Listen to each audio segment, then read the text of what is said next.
नमस्कार सबैजनालाई। आजको यो भिडियोमा हामी फिफा वर्ल्ड कप 2026 को केही मेजर चेन्जेसहरू र टेबल फर्मेटको बारेमा कुरा गर्छौँ। सुरुमा हामी कुरा गरौँ थाहा हुनुपर्ने चेन्जेसहरूको बारेमा। सबैभन्दा पहिला चेन्ज भनेको टिम्समा देखिएको छ। विगतका केही वर्ल्ड कपहरूमा हेर्ने हो भने उदाहरणका लागि 2022 को वर्ल्ड कपमा टोटल 32 वटा टिम्सहरू थिए र त्यो 32 वटा टिम्स एकअर्कासँग भिडेर लास्टमा एउटा टिमले वर्ल्ड कप जितेको थियो, अर्जेन्टिनाले। 2018 मा पनि यही स्ट्रक्चर फलो गरेर फ्रान्सले वर्ल्ड कप जितेको थियो भने अहिले स्ट्रक्चरमा हल्का चेन्जेसहरू आएको छ।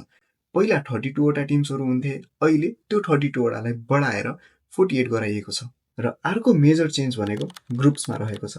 पहिलाको वर्ल्ड कपमा 8 वटा ग्रुपहरू हुन्थ्यो। हरेक ग्रुपको नाम ए देखि एचसम्म अल्फाबेटिकल अर्डरली हुन्थ्यो भने योचोटि 8 वटाको साटो 12 वटा ग्रुप बनाइएको छ र हरेक ग्रुपको नाम ए देखि एलसम्म रहेको छ। योचोटिको वर्ल्ड कपमा ग्रुप्स र टिम मात्र बढेको छैन, बाँकी धेरै कुराहरू बढ्न गएको छ। जस्तै अब आफैले यसो सम्झिने हो भने पहिलाको वर्ल्ड कपहरू 30 दिनमा 1 महिनामा सकिन्थ्यो, तर योचोटिको वर्ल्ड कप सकिनको लागि 40 दिन लाग्नेछ। र म्याचेसहरू पहिलाको वर्ल्ड कपहरूमा 64 वटा म्याचेसहरू खेलिन्थ्यो भने योचोटिको वर्ल्ड कपमा 64 बाट बढेर 104 वटा म्याचेसहरू खेलिनेछ 3 वटा डिफ्रेन्ट कन्ट्रिजमा। ग्रुप्स पनि बढ्यो, टिम्स पनि बढ्यो, म्याचेस पनि बढ्यो, म्याच डे पनि बढ्यो। साथसाथमा हरेक टिमको प्रेसर पनि बढ्यो। किन भन्दाखेरि 2022 को वर्ल्ड कपमा अर्जेन्टिनाले वर्ल्ड कप जित्दाखेरि मात्र 7 वटा गेम जितेर वर्ल्ड कप नै जितेको थियो भने योचोटि त्यो 7 वटा गेमको साटो कुनै पनि एउटा कन्ट्रीले वर्ल्ड कप ट्रफी उठाउनको लागि 8 वटा गेम जित्नुपर्नेछ। किन भन्दाखेरि टिम्स र ग्रुप सबै कुरा बढिसकेपछि एउटा एडिसनल राउन्ड पनि बढ्न गएको छ योचोटिको वर्ल्ड कपमा। पहिला ग्रुप स्टेजको गेमपछि सिधै ट्रेडिसनली राउन्ड अफ 16 को गेममा जाने गरिन्थ्यो भने योचोटि राउन्ड अफ 16 र ग्रुप स्टेजेसको गेमको बिचमा राउन्ड अफ 32 भन्ने आएको छ। अब हामी कुरा गरौँ टेबल फर्मेट र ग्रुप स्टेज म्याचेसहरूको बारेमा। धेरैजना फर्स्ट टाइम भ्युवर्सहरूले टेबल फर्मेट स्किप गरिदिने गर्नुहुन्छ। मेरो हाई रेकमेन्डेसन, यदि हजुरहरूले टेबल फर्मेट मजाले बुझ्नुभयो भने हजुरहरूलाई वर्ल्ड कप हेर्न अझै पनि मजा आउनेछ। ग्रुप स्टेज म्याचेसमा डाइरेक्टली जम्प इन गर्नु अघि हामी टेबल फर्मेट र टेबलमा के कुराहरू हुन्छ त्यसको बारेमा बुझ्छौँ। सुरुको एउटा लाइनमा टिम्सहरू हुन्छ। टिम्सको नाम team A, team B, team C, team D.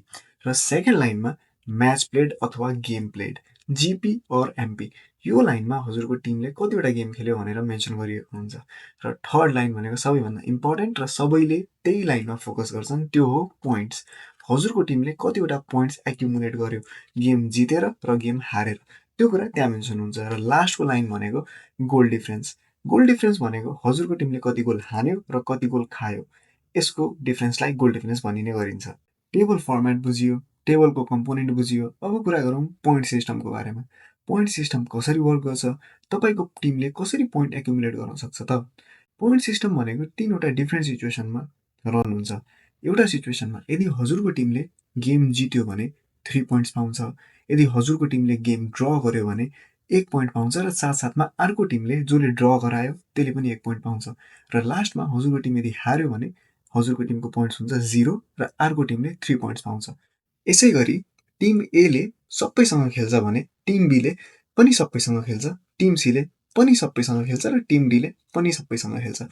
लास्टमा जुन टिमको पोइन्ट्स सबैभन्दा धेरै हुन्छ त्यो टिम टपमा बस्छ, जुन टिमको पोइन्ट्स सबैभन्दा सेकेन्ड धेरै हुन्छ त्यो सेकेन्डमा बस्छ, जुन टिमको पोइन्ट थर्डमा हुन्छ त्यो थर्डमा बस्छ र जुन टिमको सबैभन्दा थोरै पोइन्ट हुन्छ त्यो टिम लास्टमा गएर बस्छ।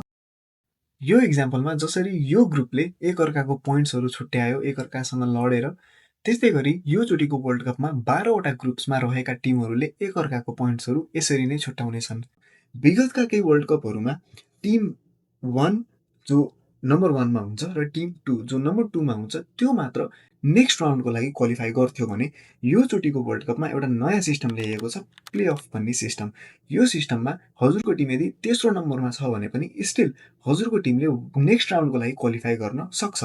12 वटा ग्रुप्स मध्ये 12 वटा टिमले नम्बर 3 पोजिसन होल्ड गरेको हुन्छ, तर नियम अनुसार 8 वटा टिम मात्र प्लेअफको अन्तर्गत राउन्ड अफ 32 मा जान सक्छ।